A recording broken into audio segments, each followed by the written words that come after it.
Daisy is so funny. I went and recorded underwater at that clear drinking well that's been noted in the county for years, Ogama Springs. It looks like something out of a Disney movie, just crystal clear.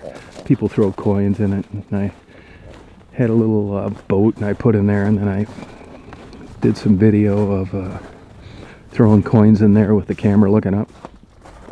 So Daisy was with me, and there's not any really place for her to run around. It's a nice day, so you could tell she was antsy, and it wasn't a good place to leave her out. So what I try to do sometimes is go home, take the SD card out, look through the video, edit it in the sense that I take out, like, when you just see the sky, when I'm adjusting the camera, that kind of thing. And then I just put it together and let it render while I'm gone. So we get home, and I turn the computer on. Daisy comes over and slams her paw down on my leg real hard and like stares at me, and then starts making noise. And I had 2 miniature greyhounds, and I love those dogs. They were a pain in the ass. They were more like cats than dogs, but once I got them, you know how it is. You get attached. Not the smartest dogs in the world, but they were the same way if they saw me come home and get on a computer. I'm sure they didn't know what I was doing, but they knew that I wasn't paying attention to them, and I was staring at this big black screen forever. And they would do all sorts of crazy stuff to get me off it. Both of them, one more than the other. So I petted Daisy, and I thought, well, I got to take this dog for a walk today, you know. And nice day, and sure enough, I got on the computer again. I was just finishing up some things, and she came over and did the same thing, started pulling on my sock and looking at me. So here we are for a walk, because Daisy wasn't going to put up with me sitting at a computer for hours. Why, it was a nice day, and she didn't get to run earlier. She does a lot of stuff like this. Now, if it isn't a trail like this, I don't know whether she just feels comfortable, as you know, she always can run back and knows where I'm at. But if we were out in an open field, she wouldn't be running around like this. She'd get out and she'd go to the bathroom, and that'd be it. No exercise. But for some reason, when I come out here, she really likes this.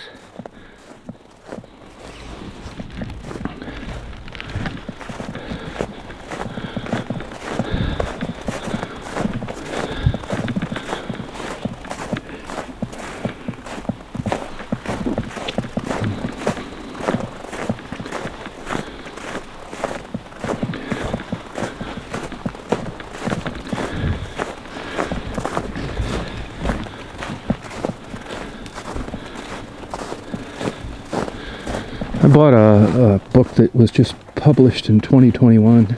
At least that's the date on it. It could have come out later in the fall, and now they hit the shelves.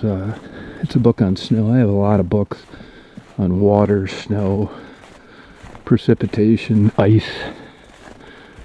You know, depending on what form water is in. I don't know why it interests me so much.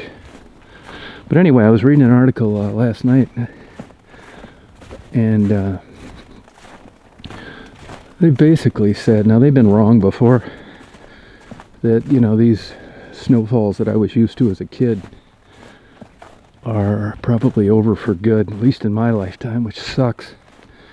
I don't want to really say it's part of the reason when I moved up here, but it is one of the reasons that I looked forward to moving up here. I mean, this snowfall is bullshit. You know, there's what, 4 inches on the ground or something like that. Luckily, and I've mentioned this before, I was fortunate enough to live in Chicago over a 12 or 13 year period to witness the second and third worst snowstorms. I say worst, beautiful is what I should say. They were really killer.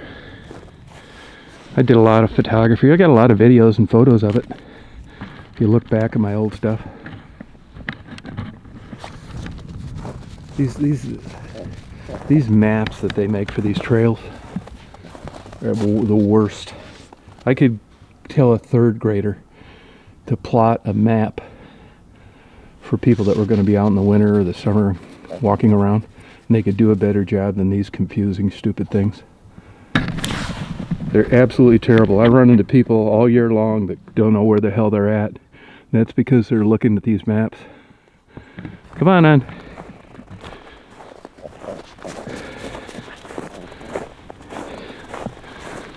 You know, it's I've been out here like 1,000,000 times, and I bet actually I've only seen deer maybe twice. You know when people come up from down below, if you don't know anything, right? People don't introduce you to something. You think that, well, I'm up north, there are deer up north. I don't own property. This is state land. I'm going to go deer hunting. And I'm not a hunter, but it is a legal activity, and people want to come up and enjoy it. So there are places you can park around here. Basically over down there. I'm in the parking lot the state's created for cross-country skiing, and I will see people up here, and I tell them, it's like, hey, and you don't really see deer prints in the snow very often. I tell people, man, I know you're obviously a hunter, and I'm sure you came up here to get a deer, but you're dreaming if you think you're going to get one over here. I said, look around, you're just not going to see tracks. It's just, for some reason, there's not too many deer hang out around here. I don't know why. Maybe it's a lack of a water source, or not enough corn to eat from a farmer's field. Now I brought my, I have a metal detector, and I don't use it a lot. I'm not a guy that's interested. If you lost your diamond ring or your mother's engagement ring and its sentimental value, and you called up and said, hey, I lost this thing, I'm heartbroken, could you find it? I'll give you a reward. I wouldn't take any reward for it, but I would be interested in helping you try to find it. I like doing those kind of things. I'm not interested in finding people's lost valuables and keeping them. I think you got to be something wrong with you to be that way. But anyway, so I haven't done that, but I would. But what I like doing is coming back on places like this, and I go and I research the old plat books for the 100-acre homesteads, 20-acre parcels really, so 80, 100, 120, that kind of thing. And I try to ascertain where these farms were at one time. And it's not as hard as you'd think if you start off at an area where you knew they existed at one time. In this case, Fairview and Clear Lake Road. And then I branch out and I go and just kind of walk through these areas. Mostly pine trees. See, it's pretty easy to walk through the woods even in the summer. And I use my metal detector. And what I've learned through doing that, I find a lot of pennies from the 50s for some reason. So these trails have been around a long time. I find bullets, belt buckles, parts off cars. Nothing good, but I'm not really on my A game with my metal detector. I don't care about it that much. I mean, basically it's just a piece of machinery that's recognizing a metal. And you do get better at the subtleties of what kind of metals there. Nickel as opposed to copper and blah, blah, blah. But I don't use it enough to really be proficient. So basically that translates into digging up all sorts of shit that's worth nothing, which I'm okay with. But I'll tell you, it doesn't take long metal detecting to get burned out. Because digging is hard, especially in dirt that hasn't been moved in years. I've learned through coming back here that, at least back here, it takes about 100 years for something that was dropped on the ground to make its way about 6 inches underneath the surface. About 6 inches. I don't really dig too much past a foot. It's too hard to work. There's a lot of ravens, although I haven't seen any today. Crows. I saw a raccoon back here once, but it's basically just, you know, beautiful woods. Wow. With not a lot of wildlife to see.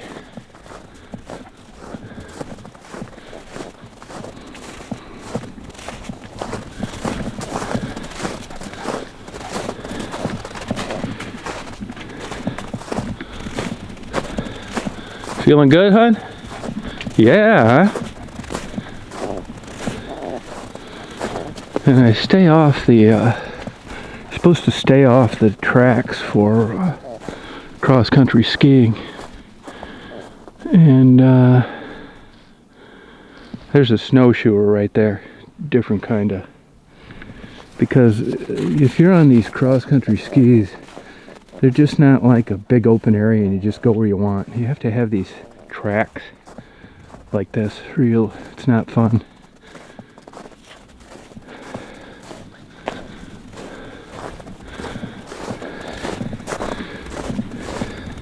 I've never done it. It really doesn't interest me that much. I don't like snowmobiles either. Noisy. Scare everything. They tear up the ground too. I mean, I'm fine, people own them and use them, but in the right place. You can't bring a motorized piece of equipment on this particular trail.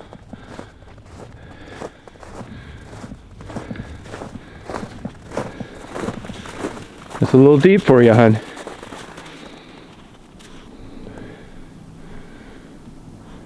Quiet back here.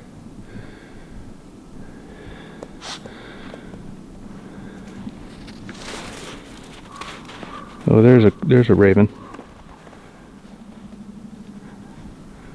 There's a big old raven back here that I used to see almost every time I come back here. I'm sure it's the same one. I could be wrong. But he looks like ancient. He's huge. That was him just crowing right there, I'll bet you, making noise.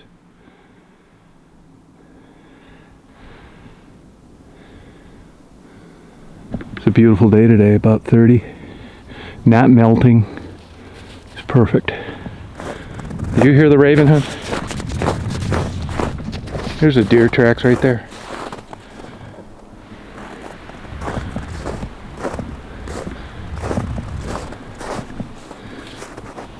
You ready to head back?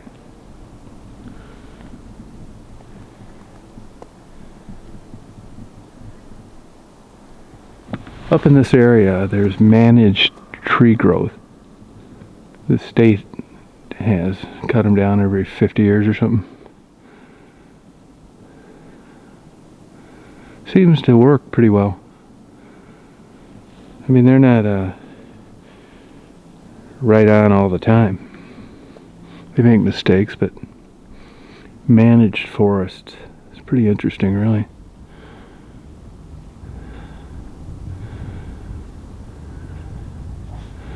Speaking of that, you know, managed waterways too, like the Osabo and the Manistee.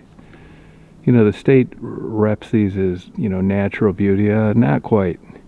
You got a lot of dams in place, and those aren't natural. And the Osabo is a perfect example.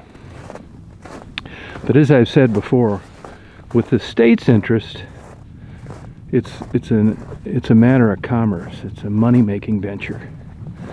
They look at deer as a revenue generator, ducks, pheasants, all that. Fish too. They've made some pretty big mistakes with fish, particularly on Lake Huron.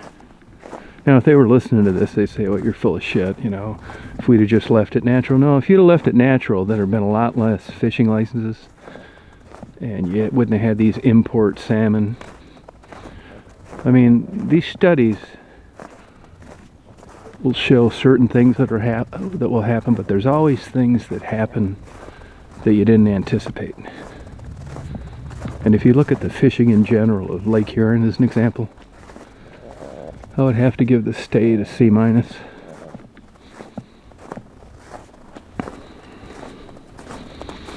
This book I got, I just found a book the other day when I was in Traverse City. It's about fisheries and the fish business with the Great Lakes, which is really interesting. You know, it's not just one big tub of water where everything lives happily ever after. Overfishing, lamprey eels, pollution, zebra mussels, poaching, netting. It's a lot of things that impact the overall well-being of a fish population. You know, when you don't read about it, you just think it's a person throwing a line in the water and either you catch one or you don't. It's way more complex than that. And I know one time the state did a study that we have bobcats up here. I saw one run across the expressway about 9 years ago in Grayling. So I was going south past the Grayling exit, northbound. Where's that bird at? And what a beautiful bird. These ravens. But the bobcat was beautiful. But they did a study on those one time. And they were surprised how many fawns that bobcats were eating in the spring. And this is not that long ago.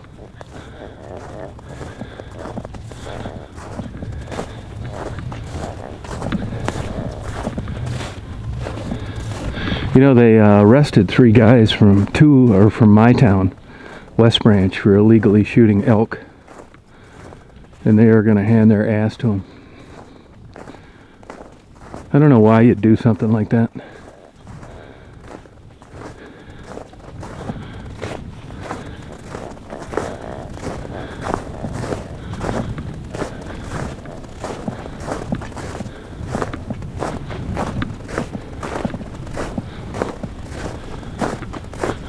You waiting for Dad, hon? Atta girl.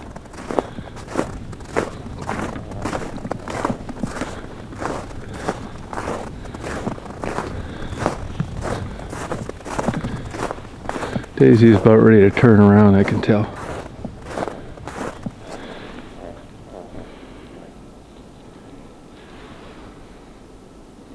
Hey, Dazer, you want to go bye-byes now? Let's go bye-byes. Want to go back? Come on, hon. Wow. Wow. Wow. Wow. This is Daisy's favorite time right now. No wind. Nobody back here. And she's not cold. She doesn't get cold when her hair is growing out like this. You having fun, hon? Now when I get back and fool around with my video, she'll go up and get onto the bench. She's been sleeping under the bed a lot lately. And take a nice nap.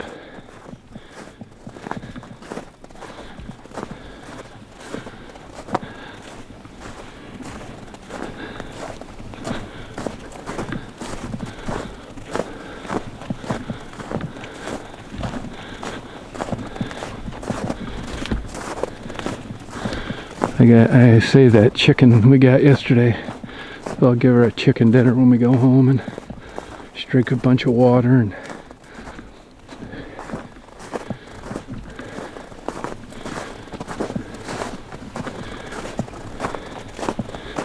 you know, if anybody knows of a more accurate DNA test, I am curious exactly what Daisy is a result of, but I checked those DNA tests and they're just not that accurate. Some more than others, but what good is it if I get a test result back and it's inconclusive or it's 10% error? I still don't know. It doesn't make any sense. I mean, they're catching criminals and putting them away forever all the time with DNA. Why in the hell can't they come up with a reliable test for animals?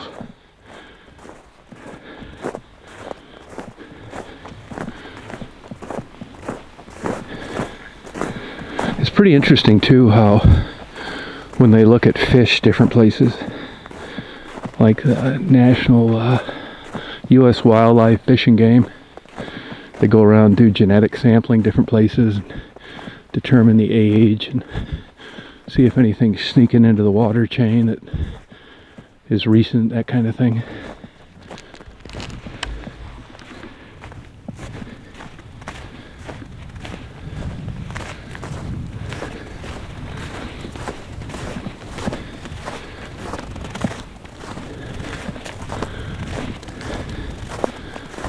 But up here, you know, it's nice to just, you can do this kind of stuff whenever you want. Nobody around. It's a lot nicer this way.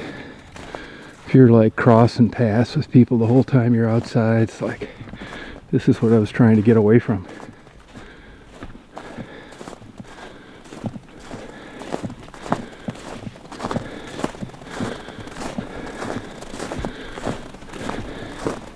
Now, even though it's not, it's below freezing today, you got a lot of UV. Cloudless day, maybe just a little obscuration. And that will melt ice. You know, ice, of course, on rivers and lakes is very exposed. So, although it's staying pretty cold, we're going to get another cold week. So they'll probably be alright. But like those guys yesterday in the Saginaw River. Speaking of that, you know, these GoPros, I'm not using a GoPro now, but they are finicky, glitchy. I took a really good video of some graffiti in Saginaw, about 15 minutes. Didn't come out, didn't record. Then I took another one of Carrollton. If it's something I really want, I check, double check, and triple check. I make sure that damn camera's recording, or I just pull over and fix it. But it missed them all. For some reason on the 2.7 activity mode, it shows a white counter, which I thought was suspicious, instead of a red like record counter. But I cycled it a couple times and it kept coming up. And YouTube's got like 10 billion, not YouTube, GoPro has like 10 billion settings. And they've got like a preview setting, get the first 7 seconds before you start the camera, the last seconds, all this kind of bullshit. So I thought it could have been something like that, and I didn't pay that good of attention to it, and it cost me. I didn't have any video. I don't really care because I've actually recorded both those places before. But it goes to show you, if you've got a GoPro, you make sure you look on that screen and you're in the mode and everything looks right, or you're going to have what I had happen. Now, if I'd have had a killer whale, you know, flipping a seal up in the air 50 feet and catching it, I'd have been pissed. But it can happen. The cold, they don't mention this much, but to me the cold seems to affect it. Crazy enough, in the clear plastic additional waterproof case you can buy, to me that thing is worth every dime for how much warmer the camera stays. Like even like a day like today, if I had the camera just out here in the ambient air, I mean there's no insulation there, it's just metal and glass. I think that's the problem. And I can't say this for sure, but I think it has something to do with it. And when the camera is in that waterproof case, now of course it costs you sound, but not all of the sound. It keeps that camera a hell of a lot warmer. You got the sunlight on a day like today hitting that clear plastic case, and I'm shocked at how long the batteries last in 20-degree water. Like past an hour. Evidently this is one of the big improvements with GoPro, is the battery length and their cold weather capabilities. Now today is 25% occupancy in restaurants, which is better than a kick in the ass, but I hope it works for these people. Another thing I want to tell you, if you're into photography and videography and stuff, you know the SD cards you have, whether they're in your phone or your video camera or your GoPro or wherever the hell you have one where you're trying to record something, video cards fail. They don't last forever. They got a pretty good track record. I can tell you this. Now, I don't endorse anything. I mean, it's a biased, subjective opinion. The hell do I know? I can just tell you what worked for me and what didn't. I always get SanDisk. They're a little more expensive. But one time I had a freighter that ended up coming down through Belle Isle. And I videotaped it, of course. I video record everything. I still say videotape. I'm dating myself. And that thing got in a wreck later, or they scrapped it or something. Well, when I went to get the video, it wasn't on the card. That was my introduction to SD cards failing. But SanDisk gives you a lifetime guarantee. Hey, hon. And I sent that card to them, and a month later they sent me back a new card, and they recovered the data that had been recorded on the card that failed. You can't beat that. No charge. So I stick with them. You get what you pay for, it seems to me, on SD cards. You know, when you push that record button, it's something you want to record. And that is one shitty feeling when you get home and there's nothing there. So even if it's 20 or 30% more, it's not like you're talking hundreds of dollars. Now, I'm glad I made the choice to get the GoPro 9 as opposed to one of these knockoffs. I think it's apples and oranges. For another $100, you got the best out there, which is still glitchy, but not like those other pieces of junk.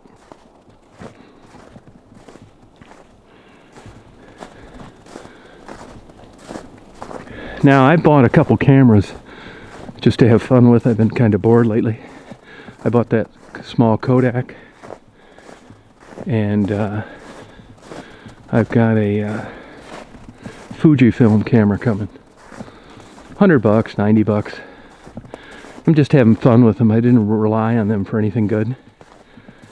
But I can tell you with image quality, you get what you pay for.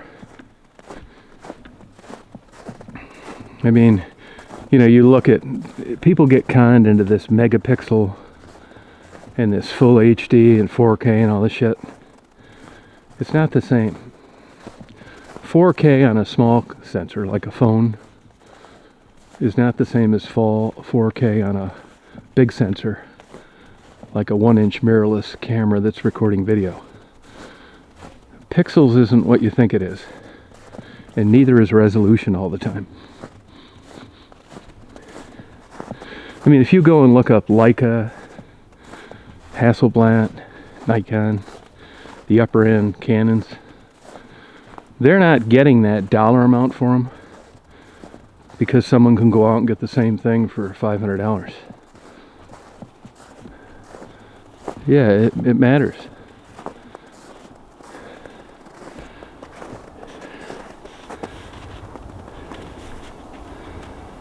Daisy's on a scent. Atta girl. This way, hon. You're supposed to be leading me back to the van. Hey, you're supposed to smell our way back, hon. This Sony A51 phone I had, I really like. This has been like a dream phone, honest to God. That other phone I had, I sent back 6 months ago or so. I couldn't get on YouTube, which was, to me, the end of the world. This A51, I think it was like 500 or something, I don't know. I'm not spending $1,400. I used to be like, need the latest, greatest everything. Not anymore. I make an informed purchase now. I get the biggest bang for my buck for a certain dollar amount. I'm just not spending crazy like I did my whole life.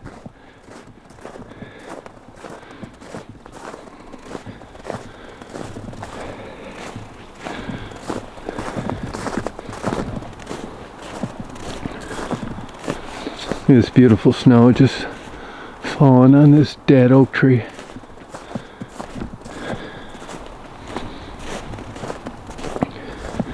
You know, if you look at like, it is beautiful out here, but it also is pretty much firs, pines, occasional hardwoods. That's because of sandy soil. I mean, you can't have it both ways, but there's a correlation between prime property, even if it's vacant like this, that has hardwoods on it, or softer wood like the pines and the firs. And I can tell you, in the fall, spring, whenever, if you walk through 10 acres with hardwoods compared to 10 acres like this, it's like 1,000 times more beautiful. I didn't know that, you know, until I just saw it after walking around years. Now people will say, well, yeah, the hardwoods property are worth more because of the value of the wood. That wood's not worth shit.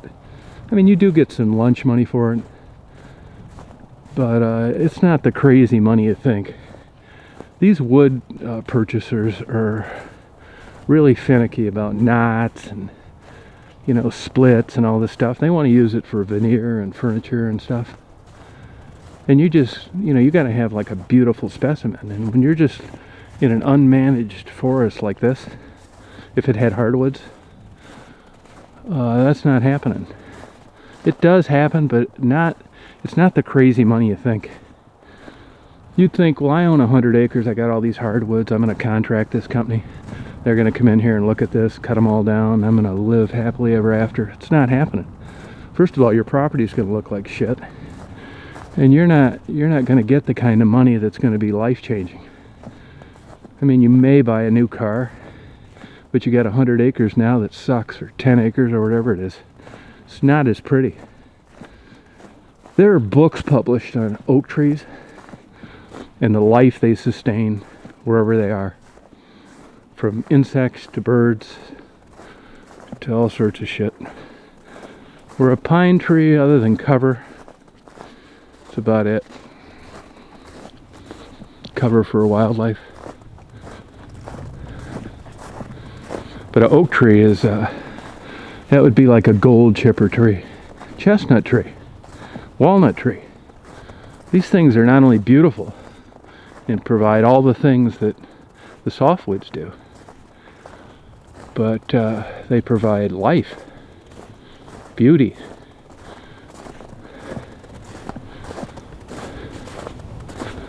You know, you see people that run into money or make a lot of money or come into money, and they want to come up to places like this and buy 1,000 acres. That's great. It's your money. You can do whatever you want. And you'll be isolated and all that stuff. But it's not... 1,000 acres of this kind of woods is like, okay. I'll give you an example. Take Kern, Michigan. Big black bear area, about 80 miles from here. It's like this. You're out in the middle of nowhere with pine trees. And you can pick up property relatively cheap compared to a place like, let's say, out near Interlaken. That's not a fair comparison because Interlaken offers a lot of amenities. You know, world-class learning institution. You're not far from Traverse City. But if you compare apples to apples, let's say 100 acres of heavily wooded hardwoods with water going through them. See, there's no water going through here. Compared to this, the value changes significantly. Look how much they get for property up in Leelanau County where I go, up near Mary, near the tribal marina. Now that's just not only because it's beautiful, but you're in driving distance to Traverse City. Right here, you're in driving distance to Saginaw. Not the same. Fine for me, but not most people.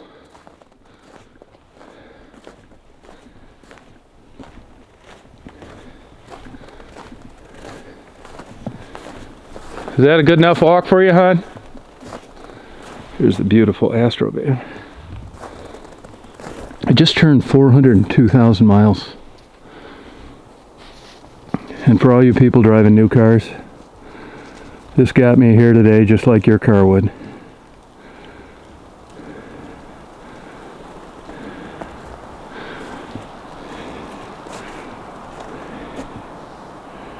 It's a machine. All-wheel drive. I think I might have that, a portrait painted of it. Have a good day, you guys. Ready to hit the highway, hon?